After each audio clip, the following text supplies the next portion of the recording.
안녕하세요. 안녕하세요. 반갑습니다. 반갑습니다. 사랑합니다. 사랑합니다. 혹시 교회 유대물 다 하나씩 가져오셨나요? 네. 계시록 공부를 하는 동안에 자주 모르는 모르겠지만 좀 전체적인 내용을 요약해 놓은 거라서 하나씩 꼭 가지고 공부를 했으면 좋겠습니다.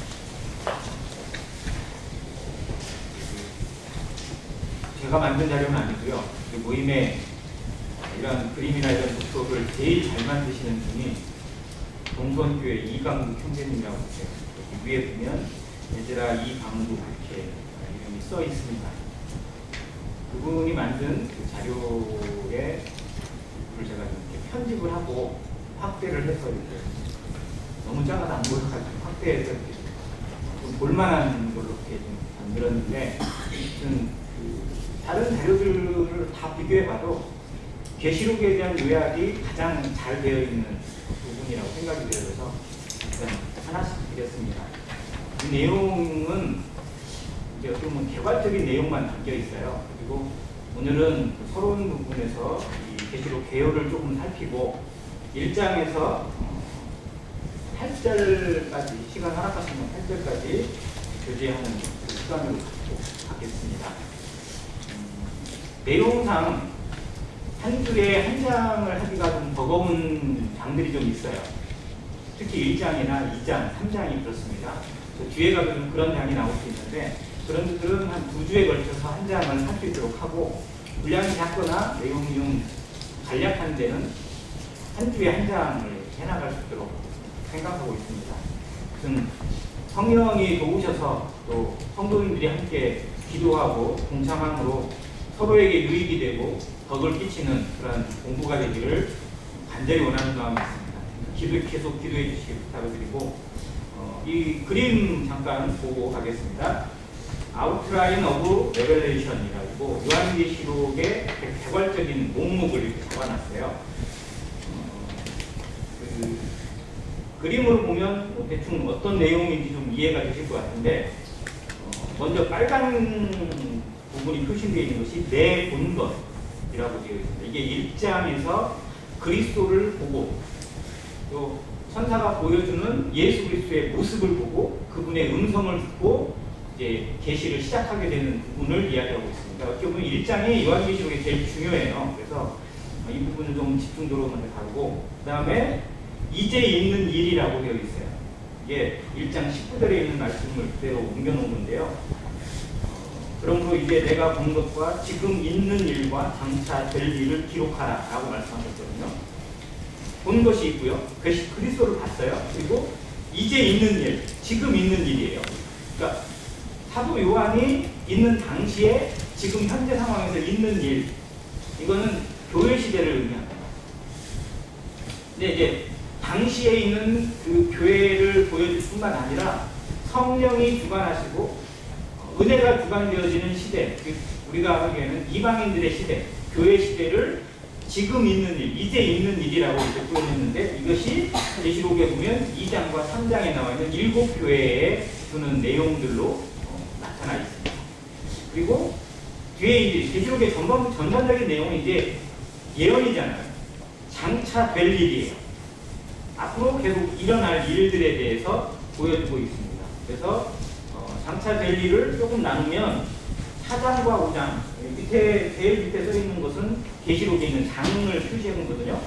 4장과 5장은 천상의 비전이라고, 교회가 휴거되고 휴거된 이후에 그리스도의 보좌에서, 하나님 보좌 앞에서 하나님께 경배를 드리고 거기에서 예배를 드리고 영광을 나누고, 정말 어떤 그 성도들이 꿈꾸는 세상, 성도들이 주와 함께 영원토록 거하는 그 즐거움을 4장과 5장에 보여줍니다. 근데 우리의 입장에서 보면 4장과 5장만 있어도 돼요. 그렇죠? 우리의 소망, 교회의 소망이 뭐예요? 교회가 바라는 소망이 뭐예요? 주와 함께 거하는 거잖아요. 그러니까 휴거되는 거예요. 그러니까. 그러면 계시록 뒷부분은 우리가 어떻게 보면 필요 없을 수도 있어요. 그렇잖아요. 우리가 휴거되어서 주님과 함께 영원히 거하고 나중에 주와 함께 내려와서 천년 왕국 동안 왕국을 하게 되고 영원 세계로 이끌리게 된다면 우리에게 있어서 목표는 휴거예요, 그냥. 그런데 요한계시록은 지금 현재 구원받은 성도들을 위해 기록한 말씀이 아니라 실상은 누구를 위해서 기록하신 말씀이냐면 하나님의 백성 이스라엘을 위해서 기록한 말씀이라는 겁니다. 하나님의 은혜에서 벗어나서 은혜를 입고 하나님의 백성이 되고 하나님의 제사장이 되어 마땅할 이스라엘이 오히려 은혜에서 미끄러졌어요. 그리고 대신 돌감나무인 우리가 이방인이 덧붙임을 받아서 하나님의 새로운 언약에 참여하는 자가 되었습니다. 근데 그게 언제까지냐면 하나님이 정하신 때까지. 그 정하신 때가 되면 이제 하나님의 역사와 또 하나님의 비전이 이스라엘 민족을 통해서 다시 성취되어지는 그들이 에스겔 30장에 있는 것처럼 몸으로만 부활하는, 즉 마른 뼈가 붙어가지고 몸으로 살아나는 것에서만 머물지 않고 뭐가 들어가야 되냐면 생기가 들어가요. 생기가 그들 안에 들어가서 정말 하나님 앞에 군대가 되고 나라가 되고 제사장이 돼야 되거든요. 그게 하나님의 어떻게 보면 경륜의 완성이죠. 근데 그것을 이루기 위한 과정들 속에 세상의 마지막이 담겨있고 심판이 담겨있고 이스라엘의 부활과 희망이 담겨 있다는 겁니다. 그것이 6장부터 해서 쭉 나오는 내용들이라고 보시면 돼요. 그래서 우리에게서 이 부분의 계시록에 있는 내용들은 어떻게 보면 별로 상관이 없는 것처럼 여겨질 수도 있어요. 그러나 꼭 알아야 될 어떤 부분도 많이 있다는 겁니다. 왜냐하면 우리가 사랑하는 사람들, 내가 사랑하지만 정말 안타깝게 여기지만 여전히 복음을 거절하고 있고 장차 임할 환난을 그대로 몸으로 맞이해야 될 사람들이 우리 주변에 얼마나 많아요. 그들을 위해서라도 우리는 이 말씀에 대해서 경고해야 되고 이 말씀을 제대로 알고 알려야 될 필요가 있다는 겁니다. 내가 당하는 일이 아니니까 나랑 상관없다가 아니라 정말 어쩌면 우리가 이 일에 책임을 가지고 있고 말씀을 주신 것은 그걸 제대로 알고 제대로 전파하고 제대로 알려야 된다는 거예요. 이스라엘은 지금 이 말씀을 거절하고 있는데 결국은 이 말씀을 강제적으로 주입하게 되고 깨닫게 될 겁니다. 그 시대가 다가오고 있어요. 아무튼 성도들이 이것을 좀 제대로 알 필요가 있다는 거고, 그 중에 이 7년 환란이 나옵니다. 7년 하는 게 밑에 보면 다니엘의 70일의 일연, 이 부분이 나와 있는데 결국 구약성경 다니엘 9장에 나와 있는 70일의 예언의 마지막 70번째 일에 마지막 7년의 예언과 요한계시록에 나와 있는 대부분의 환란의 내용들이 일치되어지는 그런 내용들이 나온다는 겁니다. 그래서 구약을 제대로 알아야. 또 이 부분은 마태복음 24장에 예수님이 말씀하신 마지막 때의 예언하고도 맞닿아 있어요. 그래서 성경은 어떻게 보면 서로 짝이 있다는 겁니다. 이 부분만 알아도 되는 게 아니고 이 부분이 어떻게 해서 연결이 되고 어떻게 되었는지를 알 필요가 있다는 거죠. 이 7년 환란기가 여기에 설명이 되어져 있습니다. 근데 이제 7년 환란기를 전 3년 반하고 후 3년 반으로 이렇게 나누게 되어 있는데 그 부분에 이제 7개의 환란들이 쏟아지는 것이 나와요. 첫 번째는 7 봉인이 나오고, 두 번째는 7 나팔이 나오고, 세 번째는 7 대접으로 나와 있습니다. 이 부분은 이제 나중에 뒤에 들어가면서 자세히 보겠지만 이거는 갈수록 어떻게 보면 강도도 세지고 내용도 커지고 전 세계적으로 확산되는 그런 내용이 포함되어 있어요. 그리고 그런 7년 환란이 끝나게 되면 이제 뭐가 이루어지느냐? 주님의 지상 재림이 이루어집니다.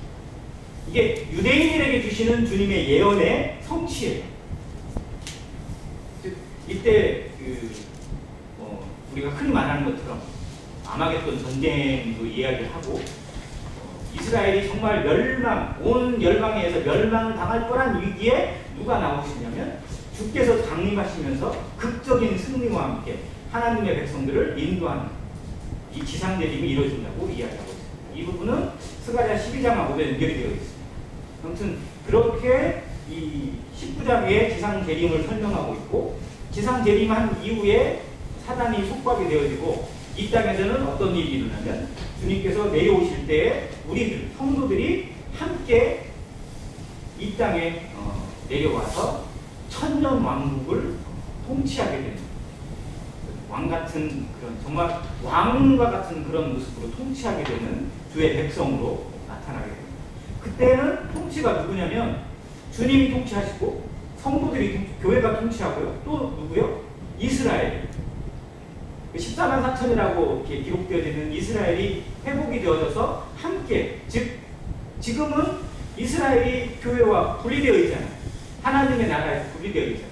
즉 하나님이 꿈꾸시고 하나님이 계획하신 완전한 하나님의 나라가 부분적으로만 이루어져 있는데 그날에 온전한 하나님의 나라가 성취되어지는 것을 보게 하십니다. 그것이 이 천년왕국을 통해서 성취될 것을 1차적으로 보여주시고, 다시 잠깐 마귀가 풀렸다고 하는 그 부분이 참 어려운 부분이긴 한데, 그 부분을 통해서 복과 마귀 전쟁이 성취되어지고 최후의 전쟁 통해서 사단이 이제 영원 불모 지옥에 던져지게 되고, 이 땅에서는 땅이 소멸되어지고 새 하늘과 새 땅이 열리게 되고, 그리고 그 과정에 백보자 심판이 요한계시록 20장을 통해서 생명책과 또 다른 책들을 통해서 백보자 심판이 이루어지는 것을 보여주고 있습니다. 모든 인생들이 그 앞에 하나님 앞에 심판을 받으면서 생명책에 기록되지 않은 자는 모두 어디에 던져진다고요?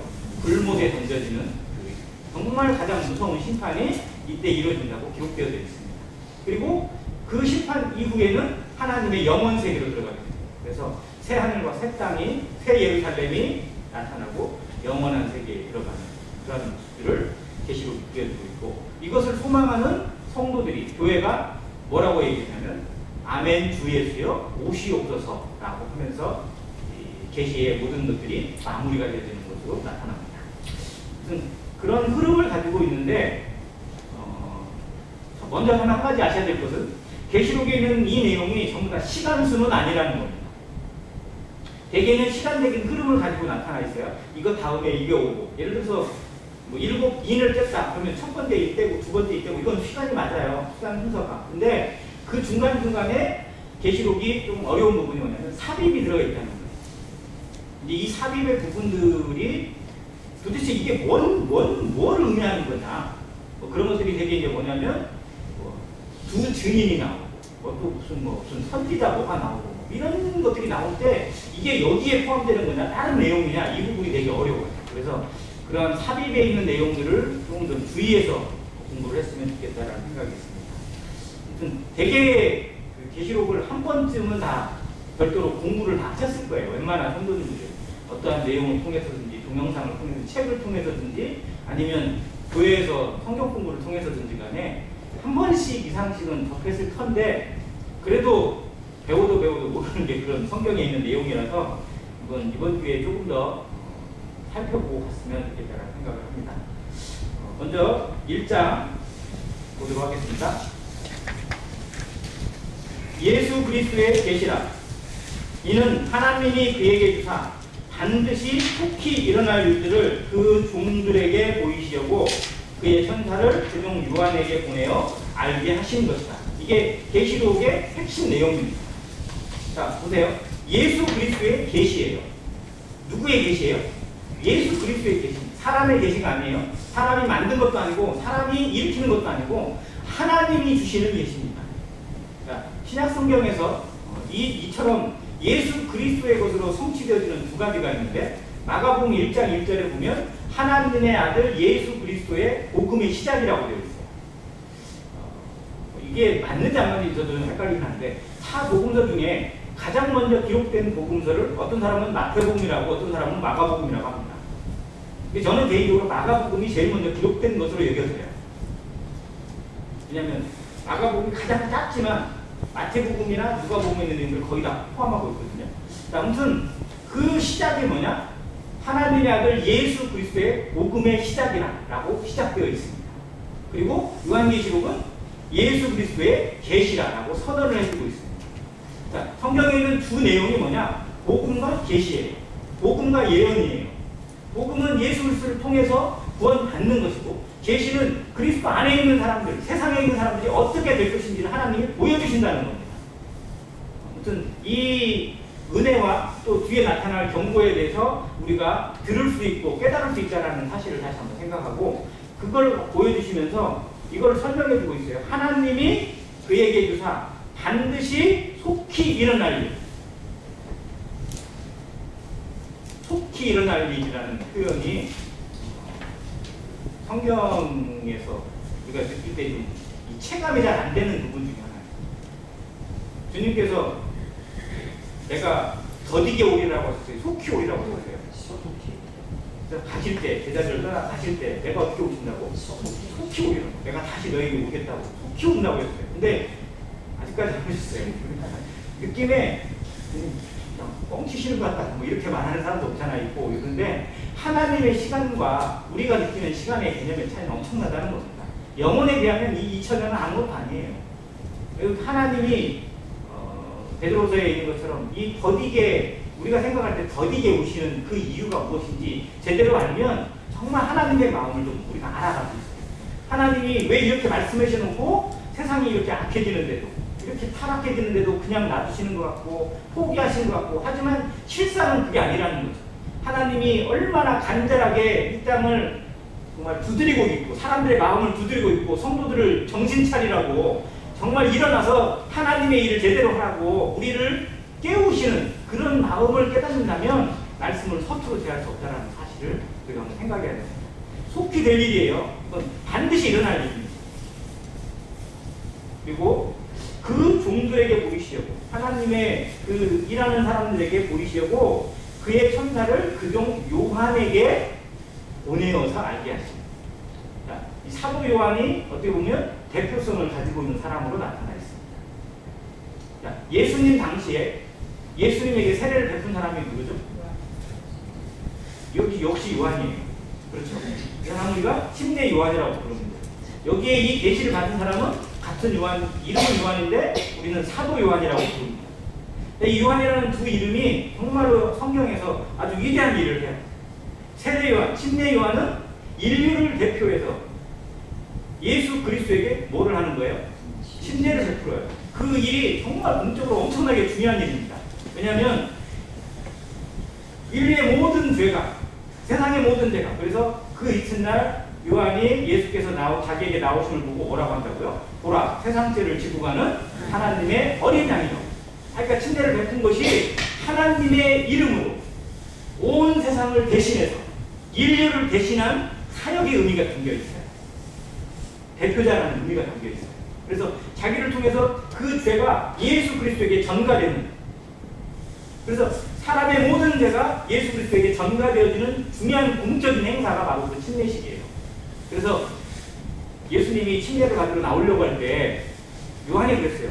내가 당신에게 침례를 받아야지 어떻게 당신이 나에게 침례를 받습니까? 라고 말을 했거든요. 이게 겸손한 거고 당연한 거잖아요. 그런데 그때 예수님이 뭐라고 하셨냐면 이제 허락하라. 이렇게 해서 하나님의 의를 이루는 것이 합당하다고 하셨어요. 그게 하나님의 의예요. 사람으로 기준해보면 말도 안 되는 일이지만 이렇게 해야만 하나님의 의가 이루어집니다. 이렇게 해야만 온 세상의 죄가 사함받을 수 있는 길이 열린다는 거예요. 이게 하나님의 뜻이라는 겁니다. 그 일을 누가 한 거예요? 침례 요한이 했어요. 그래서 요한은 정말 위대한 일을 했어요. 그래서 여자가 낳은 자 중에 가장 큰 자라고 하는 칭찬도 받은 거예요. 자, 그런 일을 감당했다라는 거. 이것도 정말 대단한데 여기에 있는 사도 요한은 또 어때요?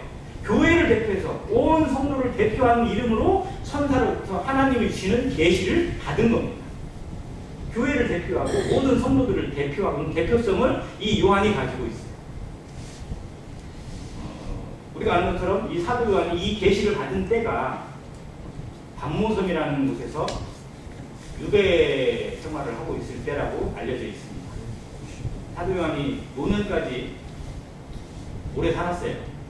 이때 기록하는 때가 서기한 94년, 5년 정도로 알려져 있는데요. 요한의 나이가 약 90세에는 넘었을 것 같다고 생각이 돼요. 완전 백발 노년의 노사도예요. 근데 다른 사도들은 다 죽고 이제 뭐 흔히 말하는 준사도, 사도들의 제자에 해당되는 사람들이 주로 이제 교회를 돌보고 일을 하고 있을 때 이 노사도가 정말 그때까지도 하나님을 허락하셔서 일을 하고 있었어요. 근데 이를 죽이는 것이 너무 힘들어가지고 뭐 했는데도 안 죽고 뭐 그런 전설이 있거든요. 아무튼 그래서 그를 어디에다 유배를 보내냐면 반모섬이라는 곳에 보냈어요. 이곳이 어디냐면 지금 그 터키에 있는 에베소라는 곳, 에베소라는 도시가 한 군데요. 그 에베소에서 60km 떨어져 있는 섬이에요. 지중해에 있는 그 터키하고 그리스 해안가 그 사이를 흔히 따로 뭐라고 그러냐면 에게해라고 부릅니다. 그리고 그리스하고 이탈리아 사이는 아드리아라고 따로 불러요. 지중해 중에서도. 아무튼 그 에게해에 3,000개가 넘는 섬이 있다고 합니다. 그러니까 얼마나 섬이 많은지 몰라요. 거기가 정말 바다도 장관이고 바닷물도 정말 깨끗하고 그러는데 아무튼 해안가가 너무 아름답다고 알려져 있어요. 근데 그 중에 어떻게 보면 시작점, 터키의 에베소는 그 에게의 시작이거든요. 그곳에 60km 떨어져 있는 곳에 이 섬이 있어요. 이 섬의 크기는 우리 정도의 한 반절쯤 된다고 합니다. 근데 그곳에 지금 뭐가 있냐면 산이 하나 있는데 그 산 정상에 수도원이 세워져 있어요. 정말 멋있게 생긴 수도원이 있어요. 그곳 수도원이 뭐냐면 사도 요한 수도원이에요. 요한이 거기에서 기도하고 선사로부터 계시를 받았다고 알려져 있는 곳입니다. 그리고 그곳에 동굴이 하나가 있는데 그 동굴에 그 바위가 있는데 바위에 손바닥 자국이 있대요. 손바닥 자국.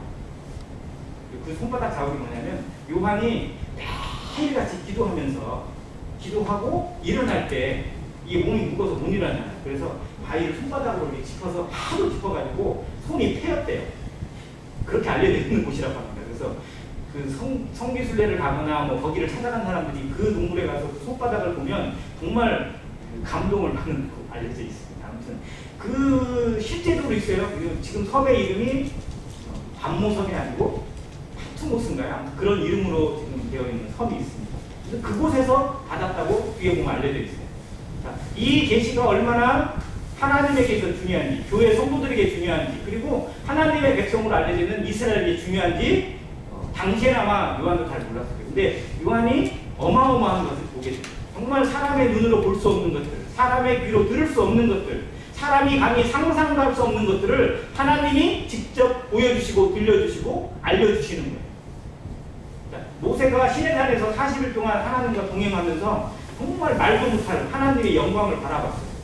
성막에 대한 설계도를 받고 계명을 받고 십계명 돌판을 받고 그 기간 동안에 하나님과 함께 거하는 동안 그가 얼마나 영광을 받아버렸는지 땅에 내려왔더니요. 그의 얼굴이 어떻게 됐어요? 하나님과 같이 막 살다 보니까 얼굴이 빛나가지고 사람들이 쳐다도 못 보는 거예요. 너무 빛이 날 정도. 자, 이것이 하나님과 동행의 능력이거든요.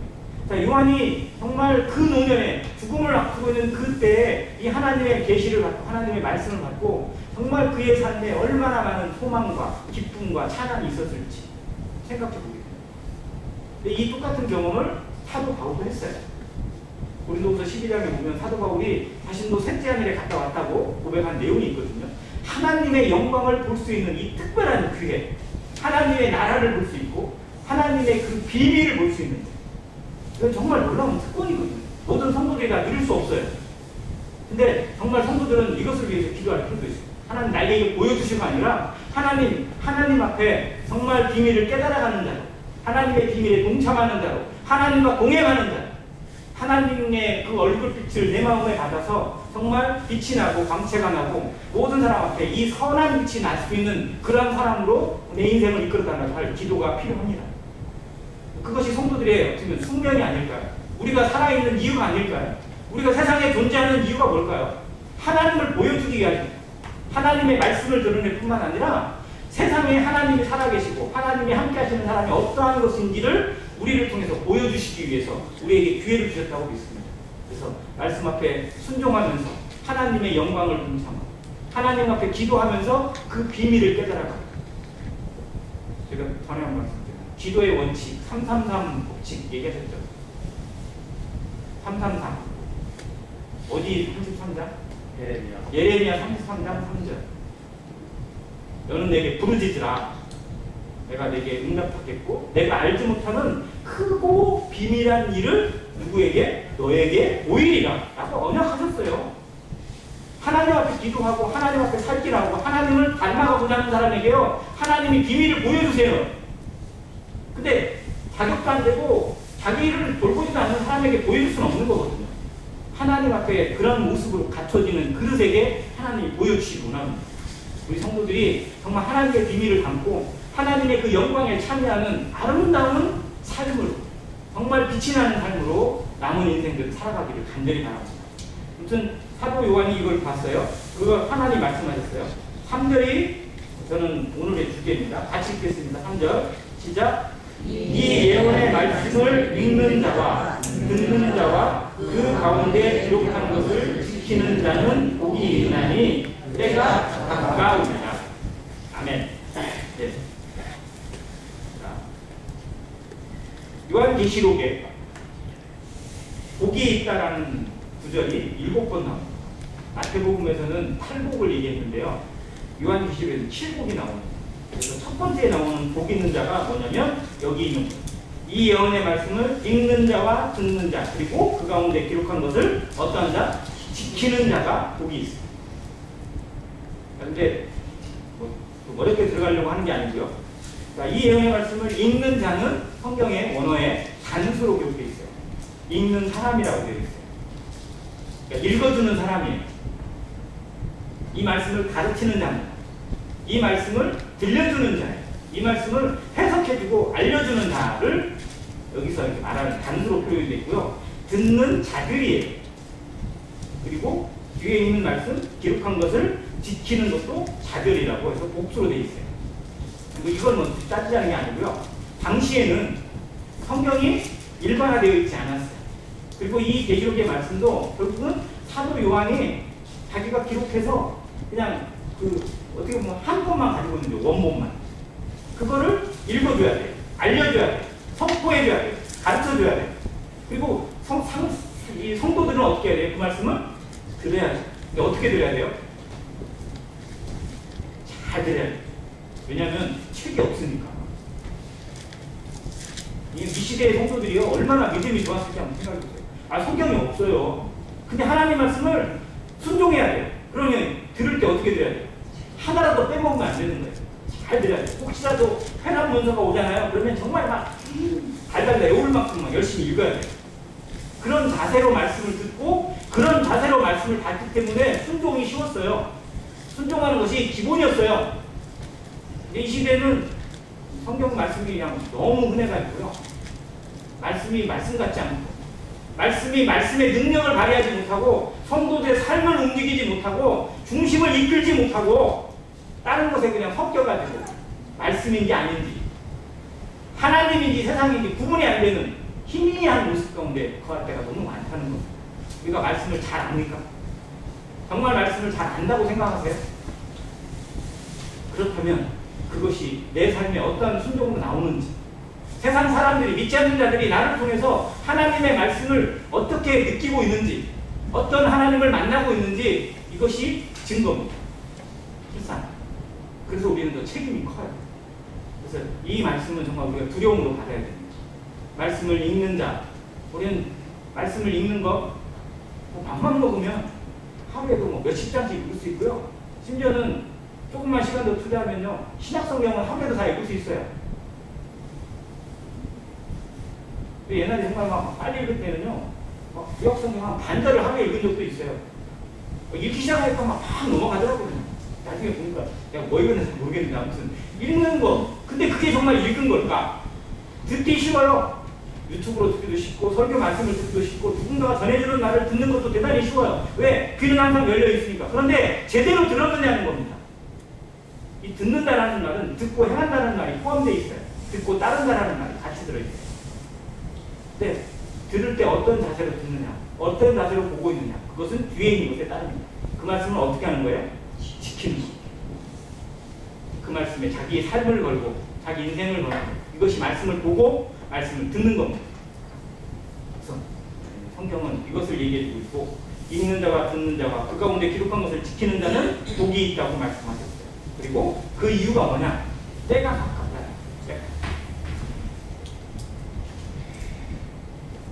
때가 가까웁니다. 무슨 때가 가까울까요? 어떤 때가? 마지막 때가 가깝다. 뒤에 나온 것처럼 주의 날이 가깝다. 하나님의 심판의 날이 가까웠다는 거예요. 하나님의 경륜의 날이 마감하는 날이 세상이 끝나고 인생이 마감하고 하나님 앞에 정산을 봐야 되고 결산해야 될 날이 가까워요. 왔다는 거예요. 이 사람은 때를 알아야 됩니다. 때를 모르면 뭐라고 했죠? 철부지예요. 철부지. 뭐 해야 될 때인지 지금이 뭐 해야 될 때인지, 지금이 어떠한 때인지,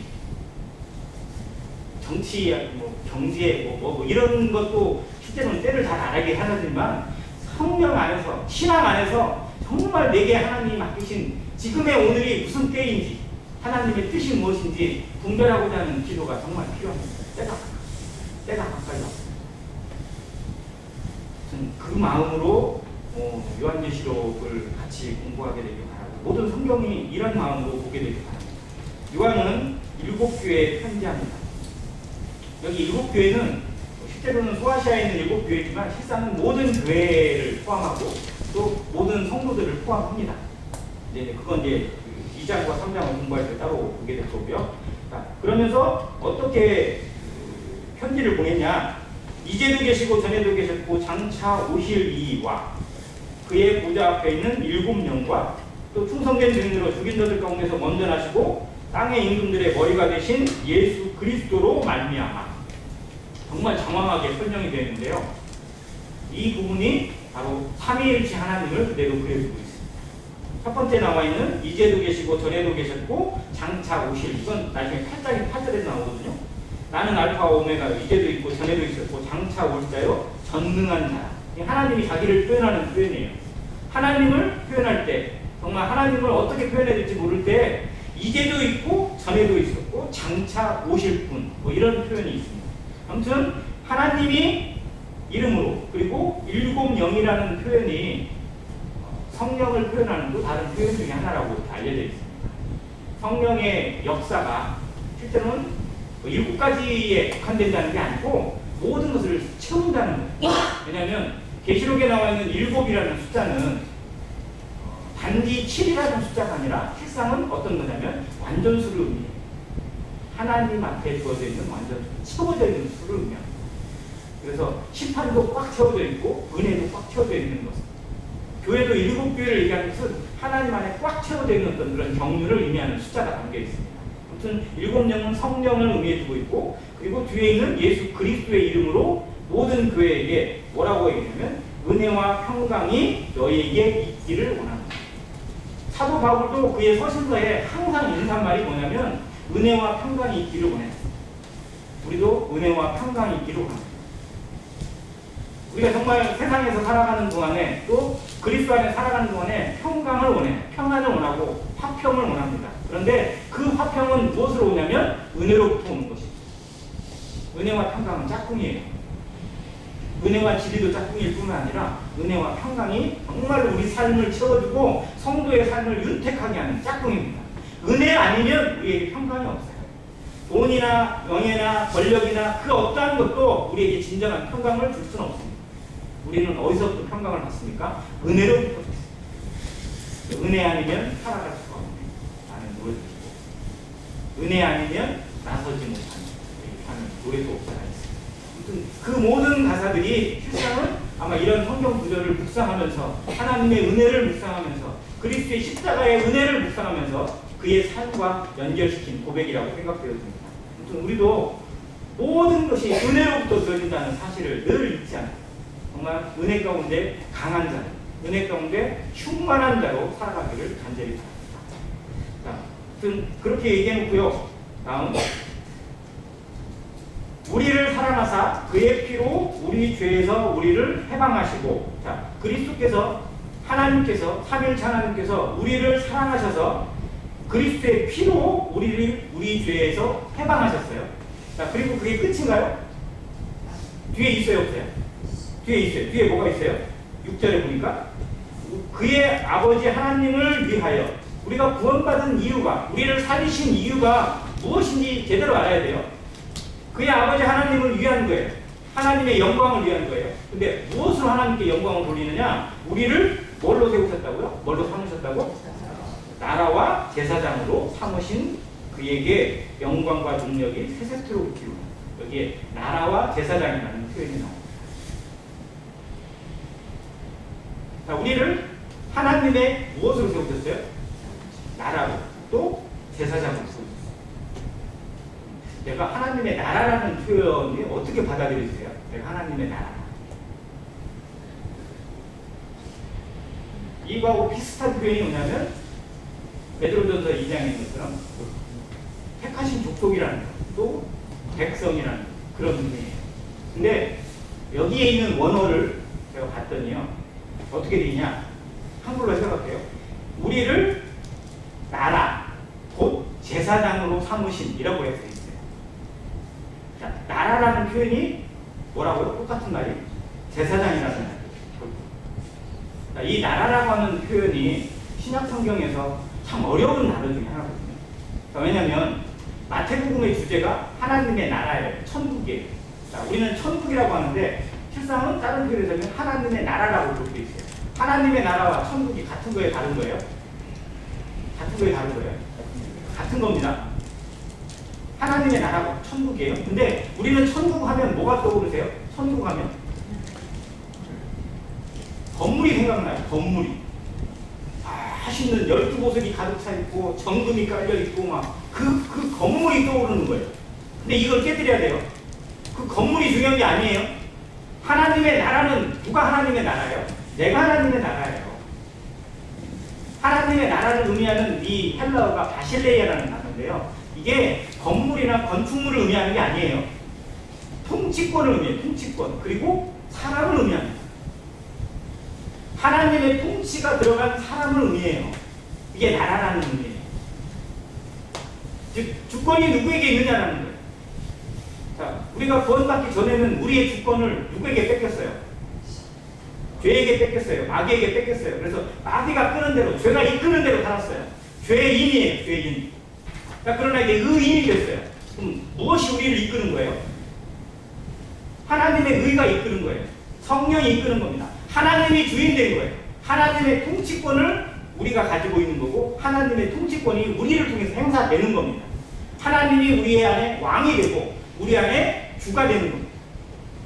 이것이 나라라고 하는 표현이에요. 그리고 그 똑같은 표현이 뭐냐면 바로 제사장이라는 표현이에요. 우리가 제사장이라는 표현을 좀 쉽게 생각하고 너무 좋게 생각해요. 어떤 제사장? 왕 같은 제사장. 너무 아름답잖아요. 근데 전에도 얘기했지만 왕 같은 제사장은요, 이름이 아니라 신분이 아니라 실상은 무엇 때문에? 그의 삶으로, 그의 행함으로, 그의 역사로, 그의 열매로 드러나는 겁니다. 하나님이 통치하시고 하나님이 다스리는 나라, 그런 백성이 곧 그의 삶을 하나님께 드리는 것, 그것이 예배라는 거예요. 성찬 예배뿐만 아니라 어떤 의식만 아니라 정말 하나님이 나를 다스리고 하나님이 내 인생의 주인 되어지는 것, 그것이 바로 진정한 제사장이라는 겁니다. 이것이 나라와 제사장이라는 표현이에요. 정말 우리가 하나님의 나라인지, 내가 정말 하나님의 나라, 천국인지, 이곳이 천국이어야 됩니다. 내가 있는 곳이 하나님의 영광이 가득하고 하나님이 찬양받는 찬양의 장소여야 되고 천국이어야 됩니다. 그래서 예수님이 이 땅에 오실 때 선포하셨어요. 뭐가 가까이 왔다고요? 천국이 가까이. 이게 잘 들어보세요. 천국이 가까이 왔다는 표현이 저 우리가 가야 될 천국이 가까이 왔다는 표현이 아니고 이 땅에서 주님이 세우시는 천국, 하나님의 나라가 가까이 왔다는 거예요. 주님이 그 천국을 세우는 불쏘시개가 되고 자기를 마중물이 되어져서 우리를 하나님의 나라로, 천국의 백성으로, 하나님의 주권자들로 세우시겠다는 의미가 담겨 있습니다. 그래서 하나님의 나라라는 표현, 천국이라는 표현을 저 위에 있고 저 멀리 있는 게 아니라 바로 나에게서 찾아야 돼요. 우리에게서 찾아야 됩니다. 교회는 그런 의미에서 천국의 핵심이에요. 이곳이 바로 천국이어야 돼요. 우리는 천국 백성이잖아요. 이곳에서 천국을 누리지 못하고 이곳에서 하나님을 누리지 못하는데 어떻게 거기 가서 천국을 누려요? 여기에서 누리는 겁니다. 먼저 여기서 맛보는 거예요. 연습하는 거예요. 그리고 여기에서 연습한 것을 그곳에서 진짜 실행을 하는 겁니다. 이 나라와 제사장이라는 표현이 저는 공부를 하면서 참 많이 와닿았어요. 성도들도 정말 이런 부분에 다시 한번 마음에 느끼고 그런 모습으로 이 말씀을 좀 봤으면 좋겠습니다. 그러면서 주님께서 선언을 해주세요. 그가 구름을 타고 오시리라. 각 사람의 눈이 그를 보겠고 그를 찌른 자들도 볼 것이요 땅에 있는 모든 족속이 그로 말미암아 애곡하리니 그러하리라. 아멘. 주님이 다시 오실 것을 선포해 주고 있습니다. 이 땅에 다시 임하실 것을. 근데 이 여기에 말씀하시는 것은 구름을 타고 이 땅에 내려오시는 지상 재림을 의미합니다. 왜냐하면 공중 재림은 세상에 있는 모든 족속이 다 알려지는 게 아니에요. 누구에게만? 교회를 부르시는 공중에서. 그래서 이게 보면 정말 주님이 오셨는지 안 오셨는지 임하셨는지 안 했는지 세상 사람은 아예 몰라요. 근데 일어난 일을 보고 그러려니 하는 것 뿐입니다. 아무튼 그런 것으로 나타나 있고 여기에 나타나 있는 이 재림은 지상 재림, 즉 세상을 심판하시는 심판주로 오시고 이스라엘을 건지시는 그 하나님으로 나타나실 때 얘기합니다. 그래서 그를 찌른 자들은 이스라엘을 얘기해요. 이스라엘이 주님을 찔렀는데 그 주님을 보는 거예요. 그 주님의 얼굴을 직접 대면했을 때 그들이 정말 온전히 회개하고 정말 애국하게 되는 그런 모습을 얘기해주고 있습니다. 아무튼 하나님이 이것을 구체적인 내용 가운데 선포하시기 전에 개괄적으로 보여주세요. 왜 이 계시를 보여주시는지, 이 계시가 과연 성도들에게 그리고 교회들에게 그리고 이스라엘에게 온 세상에 어떤 의미로 다가갈 것인지 정말 세부적으로 살펴보기 전에 우리 안에서 느끼기를 바랍니다. 성도들도 정말 계시록을 통해서 하나님의 역사는 반드시 성취된다는 사실, 1.1획도 어긋남이 없이 문자 그대로 말씀하신 그대로 이루어진다는 사실을 늘 마음에 새기고 이것이 먼 뒷일이 아니라 정말 속히 될 일이라는 사실을 마음에 새겨야 됩니다. 우리에게 이 말씀을 공부하면 공부할수록 기회가 많이 없다는 사실을 깨닫습니다. 우리에게 무한한 기회가 남겨져 있지 않습니다. 하나님의 때가 얼마나 가까이 왔는지 지혜로운 눈으로 살펴서 세상을 살피고 우리 마음을 살피고 그리고 믿지 않는 데서 세상을 살펴서 정말 우리가 전해야 될 일, 또 누군가를 이끌고 누군가를 위해서 기도하는 것도 한계가 있다는, 한도가 바로 찬다는 거예요. 얼마 남지 않았다는 겁니다. 이걸 마음에 새기고 간절함으로 말씀을 대하고 그리고 우리의 자세가 하나님 앞에 정말 하나님의 나라가 되고 하나님의 합당한 제사장의 삶을 온전히 회복하게 되기를 바랍니다. 이상입니다.